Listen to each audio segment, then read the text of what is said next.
Vex hobgoblins are super annoying, but did you know you can disable their immunity? If you shoot their heads off, they will be unable to go immune and you can easily finish them off. And there are a ton of other strange tricks like this that are actually useful, like getting infinite throwing hammers, going way faster on a skimmer, and getting free gear without playing the game. But before we do that, I'm Marshix and you can completely prevent fall damage. When riding on a sparrow, normally this fall will kill you. But if you strafe to either side right before you hit the ground, you'll cushion yourself from the fall and you'll be able to keep going. You can also do this without a sparrow. While you're falling, if you swing your sword a second or two before you hit the ground, you will take no fall damage. And this also works when you have no ammo, so that will never be an issue. Apparently, if you completely close your game during a Grandmaster Nightfall, you can rejoin the activity with full ammo. Okay, I just tested it, and yes, it does give you full ammo, and if you're dead, it will spawn you in alive with no revive penalty. So this is kinda cheesy. Some finishers change colors based on your subclass, and when they do this, they actually deal damage with that element. So if you use any of these finishers that have a subclass color tied to them, you can activate certain abilities that you probably wouldn't expect. Like how solar finishers can activate Ember of Empyrean to extend the timer of restoration and radiance, but instead of a weapon, you're using a finisher. Or how you can create diamond lances on a stasis titan with a stasis finisher. Wardcliff Coil is secretly the strongest weapon in the game. This does a ton of damage to all non-boss enemies. So anything that isn't classified as a boss will get melted by this thing, like the Gorgons in Vault of Glass or the Taken Public event in the Dreaming City. These things usually have a ton of health, but Wardcliff Coil doesn't care about that because they aren't technically bosses. You can get infinite throwing hammers. You can actually pick up other people's throwing hammers, and if you're both standing close together, you can both pick it up at the same time. This means you can have one person throw out infinite hammers while the other person resupplies them with their hammers. And this works with as many titans as you want, so you could in theory have 5 people throwing infinite hammers at a raid boss, and have the other person resupplying them each time. That strategy probably isn't good, but they're titans, they don't know better. Lightweight weapons give you a passive sprint speed buff and raise your mobility by 20 points while you have it in your hand. And because this is mobility, it makes your hunter dodge recharge faster. So weapons like Callus Mini Tool and Funnel Web are even better than you thought. You've probably been jumping wrong this entire time. If you just press the jump button, you'll obviously jump. But if you hold the jump button, you'll jump higher than normal. This is even more noticeable with Hunter High Jump, and as you can see, it can make a huge difference. This probably explains why there's always that one hunter who instantly goes a mile in the air with a shotgun. Like the hobgoblin trick from earlier, you can shoot the heads off minotaurs. This will make them hyperfixate on you and ignore everything else they were doing. This might not sound very helpful, but you can actually use this to lure them away from the plates in Vault of Glass and solo the first encounter, since only the minotaurs can capture the plates.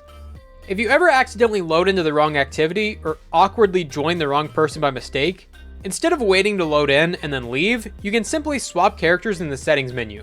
Select your character again and you'll be right back in orbit. Apparently there's a secret cinematic mode in Destiny, and I gotta see if this is true. It's supposed to happen when you swap weapons and shatterdive at the same time, and apparently low handling weapons are the easiest to do it with. Okay, it actually works. The gun is completely off the screen and I can take some beautiful pictures. Don't lie to me, you were thinking the exact same thing.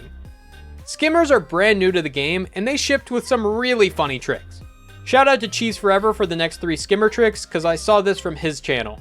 You can climb walls with skimmers. Just hold left into a wall and spam your jump. It's really that easy. You can also fly really far distances with skimmers. Just grind in midair until you run out of the charge and then summon another one while you're falling. Then you can start grinding again. And you can just keep doing this as long as you're in the air. You can even use this to skip the entire Rainbow Road section of Prophecy, and I will prove that with this clip. And while this is happening, let me remind you that the like button exists. And it's just right there, staring at you. It wants you. Your wife isn't gonna find out. Yeah, as you can see, you can skip the entire area. Now, the most important skimmer trick allows you to move way faster. All you have to do is spam the boost button over and over. This will make it significantly faster than the normal speed, but it can be a little hard to control around corners. And it's even faster if you spam the strafe button while doing this. This makes it move at a slight angle, so it's a bit harder to control, but it's worth the trouble because you can go Mach 10, especially in flat areas. Just make sure you don't hit a wall because you'll turn into paste. The Prophecy Dungeon just got updated with new weapons, so a lot of people are farming it. You can actually speed up this farm by skipping the entire opening area. Just hop up on this triangle and jump into the hole in the ceiling. Swing your sword to stay in it for a second, jump once, and summon your sparrow. Ride it all the way up to the top, strafe to the left, and then jump off. Now you can just jump across and start the real first encounter. If you are farming first encounter for either Prosecutor or Relentless, especially as a solo player, this will save you a ton of time. And while you're here, you can complete the first encounter with only 2 motes. When you dunk your motes on the light and dark plates, you can actually jump in between all of the plates and activate multiple at a time. This means if you do it correctly, you only need 1 light mote to get both of the light plates, and 1 dark mote to get both of the dark plates, making it way faster for farming. Vanguard bounties are supposed to be completed only in the Vanguard Ops playlist, but there's nothing stopping you from ignoring the strike, running into a lost sector, and then grinding those bounties really fast. This only works in the playlist though, so only do this if you have a full team doing the same thing, or if you don't mind going to hell for being a bad person. My vault was completely full, so a trick I used to fix that was to hire Datto. No, what I did was make a bunch of loadouts, then in Destiny Item Manager, I filtered out all the armor that wasn't in a build, and then I deleted it. If I'm not using it in any of my 15 builds, I don't need it. You can use this filter for in-game loadouts, and this filter for dim loadouts. In the Hypernet Current Strike, when you get to this part with the Taken Blights, if you leave all the lasers on the ground and clear the room, all the lasers will despawn except for 1. You can use this 1 laser to destroy the Taken Rifts in the Sparrow section, so you can ride around with no worries at all. Also in that section, if you have a skimmer, you can literally just grind over to the other side, but be careful though, because one person still needs to take the normal path so you can hit a required checkpoint. Otherwise, I think it just soft locks your game. During Iron Banner, you get bonuses for wearing Iron Banner armor. The more pieces you have, the more reputation you get. However, you can still get this bonus even if you don't wear any Iron Banner armor. If you equip Iron Banner ornaments on your armor, it will count as you wearing that armor set. And if you put an Iron Banner ornament on an actual Iron Banner armor piece, it counts as 2 pieces, meaning you can get the full bonus and still wear an exotic. This also works with the Guardian Games class item. Equip the ornament on any class item and you'll still earn medallions. Also, I noticed most of you didn't click the like button. It's been a few minutes. Are you gonna... Mementos are one-time use items that give crafted weapons a unique kill tracker, a unique title, and most importantly, a unique shader. But most mementos are really rare, so you don't want to waste them on weapons that don't shade well. So what you can do is inspect the crafted weapon you're considering using, go down to shaders, and a few pages over, you'll be able to inspect all the memento shaders before you even use them.